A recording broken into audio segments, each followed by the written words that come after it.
Alrighty, I'm here at Fire and Steel with CEO Laura. Thank you for hanging out with us and having a bit of a geeky chat about sharp things, or not so sharp, depending. We have a number of things here to look at, a lot of fantasy designs. So I'll probably go on my usual rant about realism and all that. Thank you for making the time to make your way over here. I really appreciate it on behalf of just everyone that works at Fire and Steel. We're huge fans, so I'm really excited to have you here. I mean, why wouldn't I? It's fun stuff. There's a lot of crazy stories, Skull. We have stories at least just every single day. The number of people who don't know that I am the CEO of Fire and Steel, it's really funny when sometimes they come in and they start explaining things to me about how things are produced or how things are modeled and that sort of thing. It is really funny because they don't realize that we do a lot of the models in-house. We might not make the swords in-house because quite simply there's just not enough space here. But yeah, a lot of the swords are modeled in-house, and then so I am involved in some of the processes. So it's really funny when people try to explain things like that to me, and they don't have a clue. They don't have a clue what they're talking about. It's kind of a general piece of advice. Don't randomly explain things to others. You don't know what they know, and sometimes you may know less. And I know it's hard on the internet. Everybody is an expert on the internet, but try to curb that impulse. That, I imagine, happens a lot on your channel. I always love when people correct something and it's completely wrong. If you're using the sword wrong, you got to do it this way. I'm like, no, that's not how you do that. We also do a lot of conventions and festivals. The number of people who are like, I know what I'm doing, but then they take swords by, you know, they hold them the wrong way, or they unsheath them completely backwards. Or tip them upside down so the sword falls out. Yeah. Like there's a lot of crazy things that I've seen in the 12 or so years that we've been in existence. The number of sword experts I've talked to.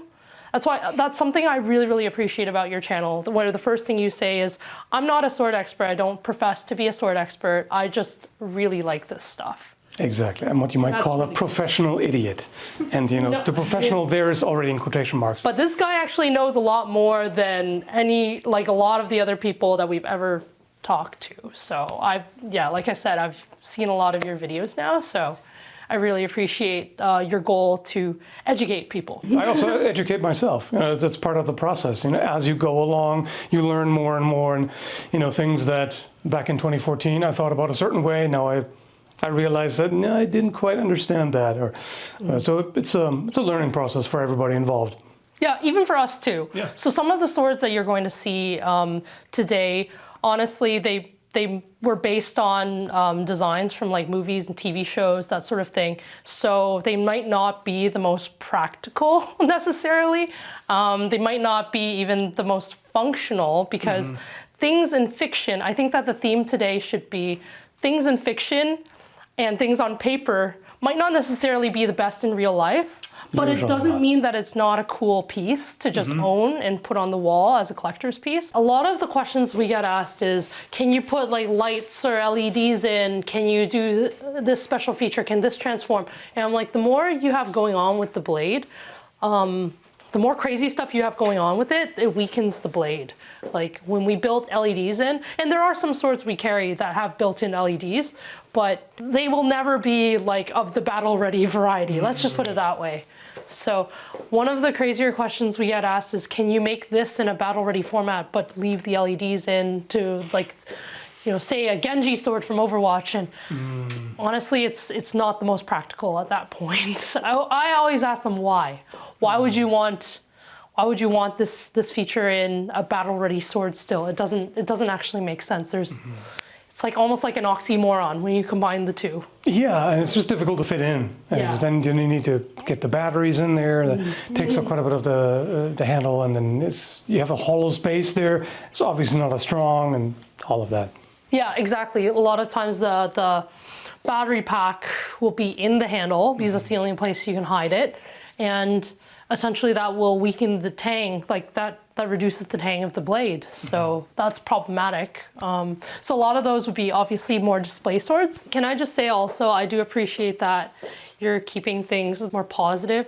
It's not that I care if you rip into some of these, ultimately at the end of the day, these were based on someone's design from like say a manga, like or whatever, or TV show or movie. So at the end of the day, they weren't our designs. We might run into some of these people like at different functions and stuff. What you do on your channel, I love what you do. Thanos is sort of, I just can't sugarcoat it. This thing is an abomination. No, I hate it. I thought what you did was completely fair, completely fine. It's very easy to get kind of carried away when you do this stuff on YouTube and you just rant about something, because you might get into entertainer mode and just you want to make it as funny as possible for the viewers and just, tear into it and everything. But it's easy to forget.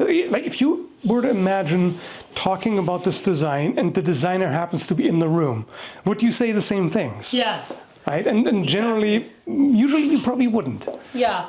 Or at least you would formulate them a little bit differently, because there's a difference. Even if you have if you don't like something or you have certain negative observations or whatever, there's a difference between saying this is stupid or this sucks and I don't like it. It's as simple as that. Personally, it's not my taste or whatever. That's fine. As opposed to just saying this is garbage. So it's or this is trash. This is trash. The worst trash ever. It's funny you should say that, because even for me personally, in terms of personal evolution of how I evolved from 10 years ago versus now, there's things I said or did 10 years ago that I wouldn't do or say now. You could still be 100% honest with your opinion. It's just a matter of formulating it, because you can say the same thing and one is just really rude and abrasive and the other is a little more considerate, but you're still saying what you mean, what you feel. I used to be a lot more abrasive, like early on, and that's okay. On the channel. That's what might work on YouTube, right? So it does, yeah. But you live and learn, you develop, and all that. Back in the day when I founded this company, it was in my mom and dad's garage, and I remember when back in those days, my mom and dad would just not understand what was going on. I had items where they would just fully disassemble it and package it into small boxes for me because I just left them out in the garage. That's such a weird thing to do. Like when she's coming out to try to clean the garage and she's just like reboxing all these weapons neatly in the boxes. So I'd come home and then I'd find all these weapons back in their original boxes with back in their original bags and that sort of thing. So clearly my mom and dad knew what was going on, but I don't think they ever processed that this could be a real business with people who are enthusiastic about weaponry. And clearly, that's why I'm happy to meet you, because clearly 1.6 million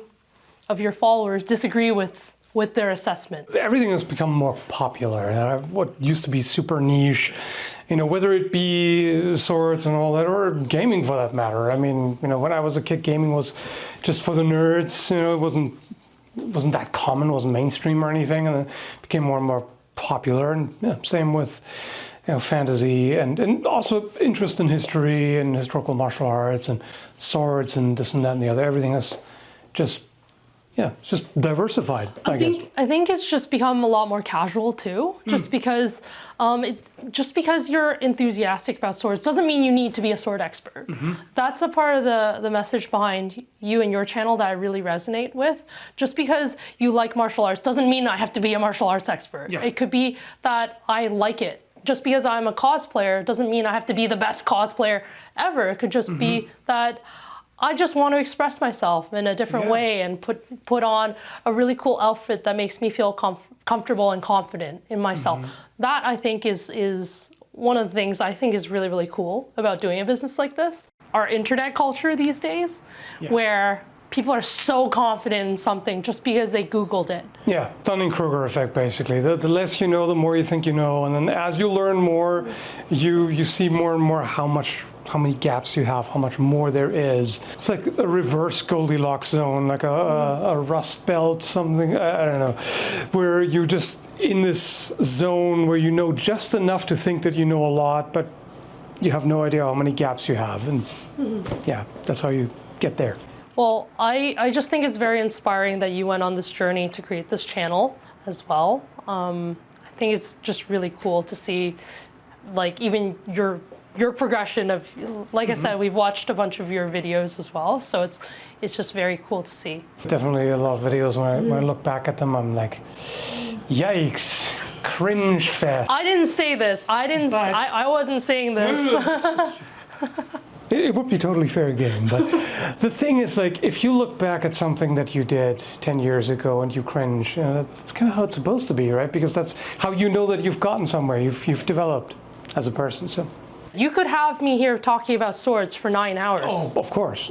Just like how I could probably have you talking for swords for 9 hours too. Yeah, easy. It's one of the things that I love about running a sword shop is just the number of people I can talk to. Yeah. And the number of people who share my interests, as well as all the people who work here. We all share an interest in and love for weaponry. So if it wasn't for us starting Fire and Steel, I wouldn't even be able to meet you and talk to you about some of this stuff. So that is actually something I meant to ask you. What's your favorite part of doing this? And I guess that's probably it. Yeah, this is it. Yes, I love what I do, but it's more the human stories that I get out of it. Like just the people I meet who just share your interest in your hobbies. Very fulfilling in terms of just having other people that share my interests. It's really, really nice. That's my favorite part. And you know what? I just remember what else you asked. Oh. You asked what was my favorite weapon. Shell and twin hooks are really special to me just because, like I said, I trained in Kung Fu and Wushu. It's one of the 23 weapons of like Kung Fu and Wushu. It's a dual-wielding pair of, they're essentially sabers, but they have hooks at the end. I've made a video about those where I kind of experimented with synthetic practice versions. Just disclaimer, I have no idea what I'm doing, just trying to figure it out as an outsider. It was interesting. It's very difficult to use.